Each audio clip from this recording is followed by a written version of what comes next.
I'd walk a million miles for one of your smiles, my mammy.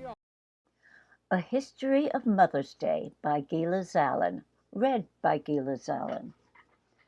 Before there were horse-drawn carriages, before the Industrial Revolution, before the automobile and airplane, there were mothers.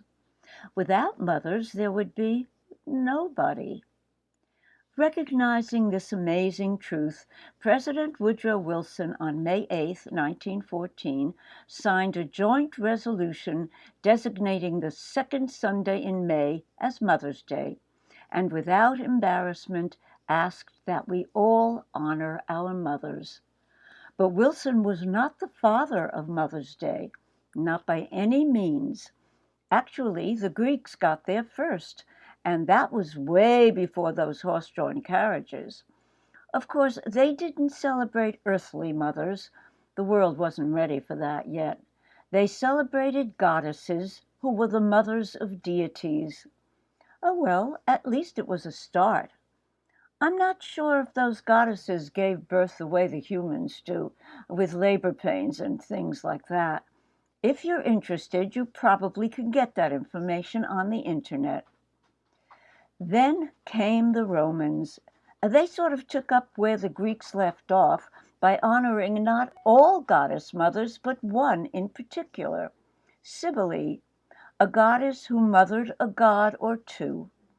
This holiday was traditionally celebrated on the Ides of March by making offerings in the temple of Cybele and included parades, games, and masquerades. But, as Shakespeare said, beware the Ides of March.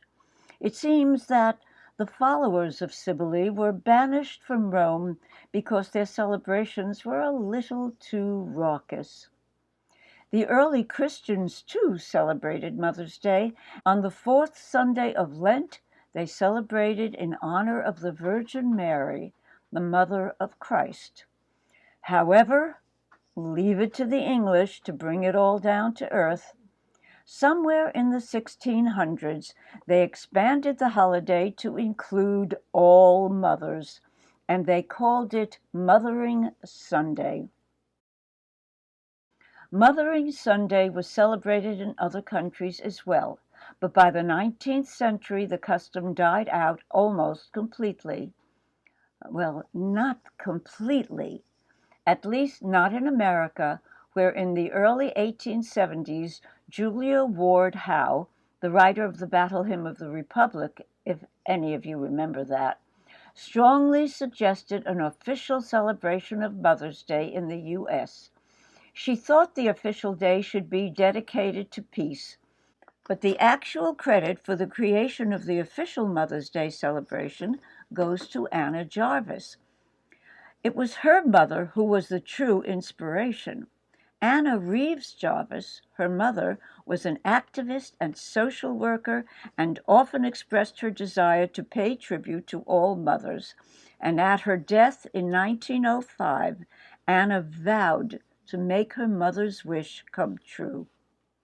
She rallied people around the idea, and she and her supporters wrote letters to politicians and lobbied people in power, and finally, her hard work paid off.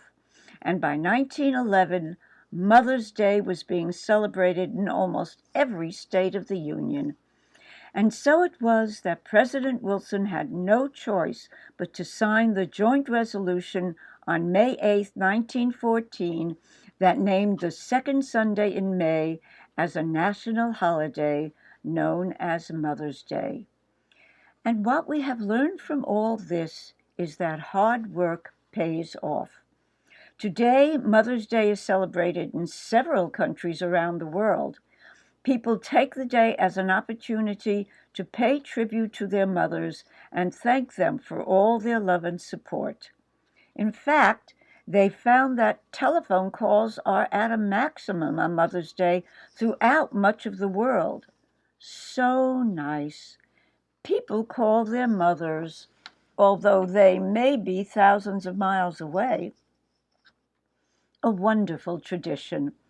But unfortunately, the built-in tradition of giving flowers, cards, and gifts to mothers became so commercialized it caused Anna Jarvis, who had devoted her life to the declaration of a Mother's Day holiday, to note that she was deeply hurt by the huge commercialization of the day.